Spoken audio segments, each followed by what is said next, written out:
gentlemen, game number 5. Ayan na nga. Game number 5 para dito sa dalawang kupunan na ito. Ang daming nanonood, ang daming sumusubaybay sa buong Pilipinas. Ang dami talaga dahil bukod sa mga watch party natin mula Luzon papuntang Mindanao ay nandiyan din yung watch party dito mismo sa studio. Diyan yung mga staff ng mall na nanonood ngayon sa mga kanya-kanyang trabaho, pati na rin yung mga riders na nakatutok ngayon na tumigil talaga ang Pilipinas sa ngayon. Isipin mo yun, no? Kailangan na talaga nating ibigay ang lahat para sa Fnatic Onyx Philippines. Gayon din naman sa Team Liquid Indonesia doon sa kanilang rehiyon na medyo medyo malulukot na. Baluktot na ang mukha. Kaya kailangan syempre ngiti ka muna, no? Ngiti Smile muna lang ng konti dahil maganda naman dito yung pick ko, no? Real analysis medyo maganda para ang draft dito ng Team Liquid ID dahil ito yung winning draft nila kanina, no? Weedy playing this Carmilla, pati na rin yung favorite Hilda pick dito ni Aran, and of course yung Aaron Cheeky special na Granger. Nandyan lahat ng mga winning elements ng Team Liquid ID kanina, so this is also their best chance na pahabain yung seryeng ito. Alam mo, may mga nakikita rin ako dito. May gustong patunayan itong si Super Friends at ang Fnatic Onyx Philippines na hindi totoo ang EVE last game curse para sa kanilang kupunan. And kung titignan mo, sobrang ganda kasi ng EVE dito. No? Bukod dun sa poke na meron siya, yung river manipulation din, no, na pwede niyang ipanglaban dito sa front to back na lineup dito ng Team Liquid. Saktong-sakto din, no, na hindi ka rin pwede bigla-biglang damputin ni Ezekiel. Pero ito si Kirk, ibang usapan to. Ito yung medyo pwedeng-pwede talagang iklo machine lamang ng isang Zushin. Kaya kailangan mag-ingat if you're an Edit. Pero kung may isa mang Edit player sa buong mundo ngayon na alam yan, si Kirk na yun. O yun nga, parang alam din ni Fabian na kailangan niya umatras sa reset ang itatawag dito sa pagong mula sa Fnatic Onyx Philippines. Pero habang nangyayari pala yun, si King Kong umaagaw na ng resources. Kinakain na yung pagkain dun sa may bandang baba. At mapapa-flicker dito sa may bandang mid lane pero wala pa rin kills na nangyayari. Si Kirk ang hawak, papa-reset dito. Si Aran naman ang kukuha ng turret. Pre, yung mga explainer natin nagta-turtle dance, anong nangyayari to? Okay. Tsaka ako magigets mo, no? Kasi again, ito na yung mga secondary tanks natin. So ibibigay na ata ng Fnatic Onyx Philippines yung unang pagong ng laban na ito. Pero kasi nakakuha naman na doon sa may banda. Nalinis na nga no? Yung green camps, yung orange buff dito ni King Kong at alam niya na lamang naman na siya. Tino mo, level 7 na nga siya dito against level 5 ni Fabian. Grabe yung pangnanakaw na ginawa ni King. Napakabilis pa naman ng early game clear ng isang alpha. Kung papansinin mo, halos lahat ng mga level 15 record natin ay alpha ang may hawak. At dahil nga yan sa napakabilis na clear speed ng isang alpha, si Aran na ata kanilang uunahin.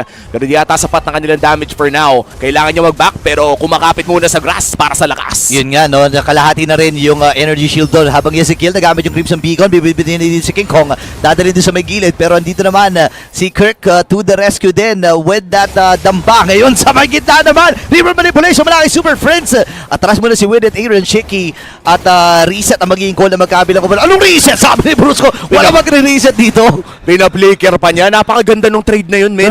Dahil yung flicker, napakatagal ng cooldown yan kung ikukumpara mo sa isang Raging Sandstorm, no? Tapos mukhang lalaban agad dito. Brusco, may quicksand pa naman, pero hindi yun sapat dahil First Blood mapupunta sa kamay ng Team Liquid ID at makakagante naman dito si Kelra. Yun nga, at saka sa ngayon ay nakita na natin na nakakuha na rin naman ng unang kill dito si Fabian. Ang isang Hayabusa. Ako nag-Hayabusa ako kaya medyo feel ko nararamdaman ko si Fabian. Actually, napapakamot na nga ako dyan. Kanina, pag silip niya dun sa babang farm niya, wala na naman siyang naabutan. Kaya nga, alam mo, kahit hindi makate yung ulo mo, mapapakamot ka talaga. Kamot sa hindi makate. Pagkabalik mo dun sa sarili mong jungle, wala naman.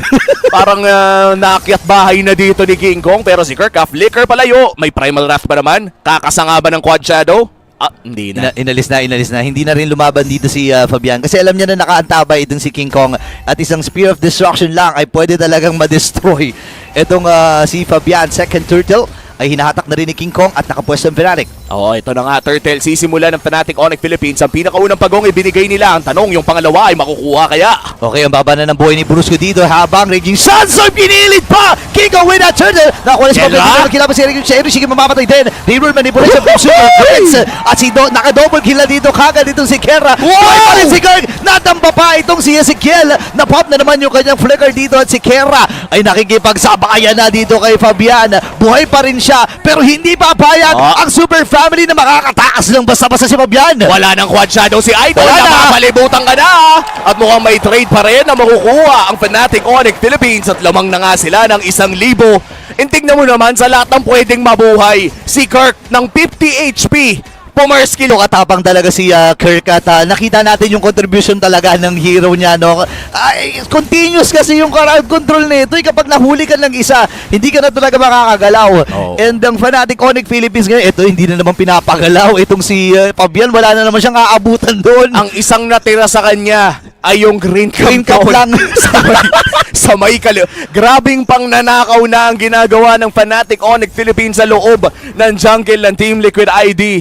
Literal parang tira-tirang ayuda na lang yung nakuha ni Fabian. Tas Iron Cheeky pa ang pulutan sa baba. Oh my gosh! Napuruan siya doon ni Kera at dininis na lang ni Brusco. Pero si Brusco ngayon ang kanyang pupuntirahin. Andito rin naman si Kera. Reggie Chancellor rin nagamit din dito ni Brusco. Ngayon ay hawak naman ng Fnatic Onyx Philippines ay medyo okay na lead at naagaw pa rin at nakuha ni Fabian yung kanyang purple buff. Napakaganda nito para sa Fnatic Onyx Philippines. Alright. Real world na gamit na. Napilitan na rin ang Spear of Alpha. Pero mukhang may magandang trade. Okay, Curse of Blood nagamit dito ni Luigi pero walang damage. Sabi nila dito nang walang damage. Andito ang damage namin. Dalawa kagad na patumba. Make it 3 dahil si Fabian ay nakadalawa din doon sa laban na yun. Grabing pakilig o ni Weedy. Ganun pala yung interaction when you're playing Zushin as well. Kapag na Curse of Blood kayong tatlo tas may naangat na isa, sabay-sabay kayo lahat talon kahit hindi New Year. Oo nga, nabit-bit talaga, no? And ngayon, si Kirk naman ang bibit-bit. Nakikipagsabayan siya dito sa 4 na miyembro. Actually, 5 miyembro ng Team Liquid. Nakaiwas din, pero mabibit-bit siya dito. And Fabian, nakasecure na ng 2 pagong at kill din para dito kay Hezekiel. Napakagandang play mula sa Team Liquid ID. Nakita na nga natin na na-cut ang gold lead dito ng Fnatic Onyx Philippines mula 2,000 ay umabot na lamang ng 800. Dalawang magandang play na magkasunod ang ginawa ng Team Liquid. Ano kaya magiging response ng Fnatic Onyx Philippines dito? Here comes the Raging Sandstorm. Tatama lamang sa isa. Pero yung Shadow Kill ay kakasa na rin. Pero hati-hati ulit ang magkakapatid sa Super Family. Sama-sama sila dito pero may slow push din na ginagawa ang Team Liquid dun sa may top lane. Grabe! Grabe naman yun, men. Talagang palaban no? Sarili mong orange buff ay hindi mo malapitan. Nahihirapan na talaga dito Team Liquid. Pero napablikan rin si Super Blitz pero hindi sapat. Nakakuha na sila dito ng tag-isa. Actually, 2 laban sa isa ang naging trading doon. Nakalamang ang Team Liquid Indonesia. At ngayon ay plano atas nila na dumiretso ng Super Family. Nagiging maganda ang laro ng Team Liquid ID. I think it's 3 plays already na nagawa nila successfully. At dahil dyan, almost back to even ball game ang ating natutungayan. 8 minutes in, ang nangyari naman ngayon ay Team Liquid ID ang nakahanap ng mga sunod-sunod na play kung saan nakakuha sila ng gold lead pabalik. Fnatic Onyx Philippines, meron din naman silang mga nakukuha pero hindi kasing laki nung mga nakukuha ng Team Liquid ID. They really have to find a way na bukod sa pagnanakaw na ginagawa nila ay makakuha sila ng shutdown kill dito kay Fabian na 5-1 na. Oo nga ito yung nakakatakot. Pinag-usapan pa lang natin kanina yung snowball na meron ang isang Hayabusa na nakuha nga kagad dito ni Fabian. Ngayon si King Kong ay napaatras din at maganda ang ginagawang control ng Team Liquid doon sa may river paakyat. And gitna na ata magiging target nila dito. Fabian ay nakasilip din. Inaantay niya kung sino magre-react. Sa team fight, kaya naman ay mukhang farm na lang muna ang kanilang sagot. Yun na nga, no? Agaw mo at kuha muna si King Kong dito ng kanyang purple buff. Lord ay available na rin para sa magkabilang kupunan. Pwesto na si Fabian. Pero nararamdaman niya yung hampas ng Lord na yun. O yung kalahati na to kalahati na. Kalahati na agad ang Lord si Ezekiel. Ang kailang uunahin. Makakapag-back up. Pero si Superfits ang unang nawala. Ako naman rin nakakit. 4v5 magigilaban dito si Kirk. Bumaba na yung primer. Right, nagamit na. Habang si Kera, pipirihin. Dito sa likod. Napakatapang talaga ni Kera. Pero bibigyan siya ng kupunan ng Team Liquid Indonesia. Atras sila dito. Lord ay nakuha na kagad ni King Kong. At kailangan na nilang umiska po dahil yung mission nila ay napagtagumpayan na. Nakuha naman na yung Lord pero mukhang papasok ulit dito si Fabian. Quad Shadow is still available pero hindi na niya gagamitin ito. Kakaibang galaw mula sa Fnatic Onyx Philippines. Kadalasan ay XP laner yung papasok sa likod para alagaan yung Lord Pit. Pero this time around si Kelra ang pumasok doon para subukan mang zone Yun nga lang ay namatay siya pero magagamit pa rin naman nila yung Lord dahil 5v5 ang ating senaryo. Oh, tsaka mababa rin lang naman yung death timer. So yun na lang siguro yung naisip ni Kerra. Pero ngayon naisip Ayun din na. naman natin Onyx Philippines na bigla kagad dito si Winnie. Boy pa rin naman. Habang primer na nagamit ng leader King Kong. Shadow kill. Pinagsaluan ng limang na Fnatic Onyx Philippines. Ngayon, tumba si Clay. Si Ezekiel. Save it pa yan. Ngayon na wala na rin itong si Aran. Dire-diretso ang Fnatic Onyx Philippines. Dun sa may bandang ibaba naman na magiging puntirya nila. What a raging sandstorm coming in from Brusco. Indo, yan ang sinaing nyo. At kitang-kita yung pag-push nila dito sa intang bandang ibaba. At may Winter's Crown na nga rin dito si King Kong. Mukhang magpupush pa sila pero yung blessing ay nandyan pa rin. Aray. Nag-aantay na lamang ng ultimates ng Fnatic Onyx Philippines pero nandyan ang wave clear ng Team Liquid ID. Makakahinga pa ang Team Liquid dito. Dikit ang laban in terms of kill score. Pero ang Fnatic Onyx Philippines, ihinanda at pinakita na nila yung sabihin natin yung pag-macro-ranging sandstorm, reward manipulation. Sobrang sakto talaga dito sa Fnatic Onyx Philippines.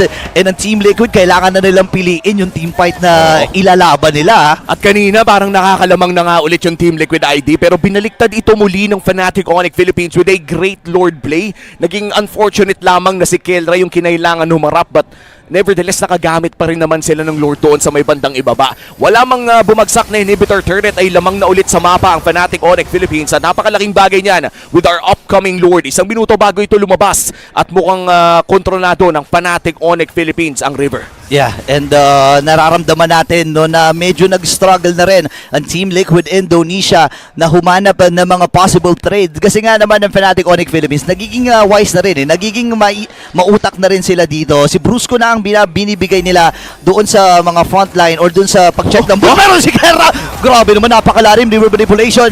At si Ezekiel ay napaatras na nga rin lang. Pasok dito si Fabian, pero makakalabas ba? Yes, sir! Kaya lang, not for long, kasi si Kerra ay mga pana pa. Sinundan ng pa namin, homing yan! Oh my God! Sinusundan ka pabalik, men!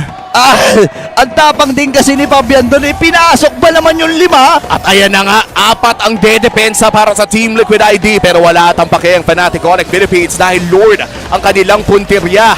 Nice one, Fabian! Sakto, my Lord pa! Ganun lang Fabian, ganun lang. Isa pang ganun, boss. Pero teka lang ha, mukhang papasok dito si Widdy. Raging Sandstorm nagamit na rin. Aaron Shiki nakakapag-free hit pero yung Spear Foul pa nagamit lamang na wala lang. Si Kirk ay matatamaan pa. Si Kelra ay nandito din. Nagamit na rin niya yung ultimate niya. At si Widdy ay namatay. Dalawa ang tutumba para sa Team Liquid Indonesia habang Brusco lamang para sa Fnatic Onyx Philippines. Pabuhay na rin ang Lord.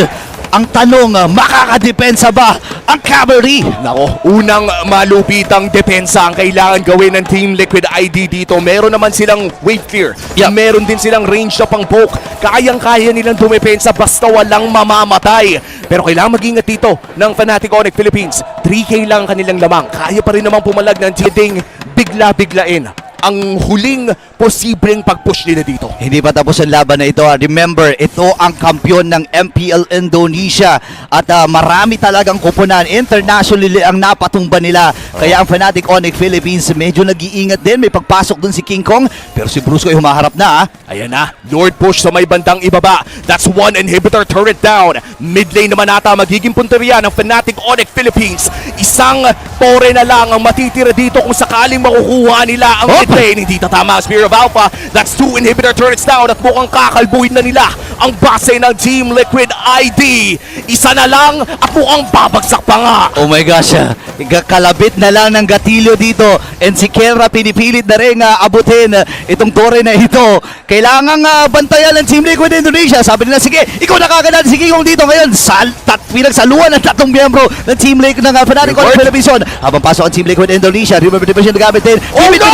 Aaron Shiki nakakuha ng kill. Naku, delikado at ang Fnatic Onyx Philippines pero tinatapos sa ni Kerra ang laban na ito. At Kerra, kalma muna. Wait lang, may mga minions pa sila nakasama dito. Tatapusin na nga ni Kerra at ang kasaysayan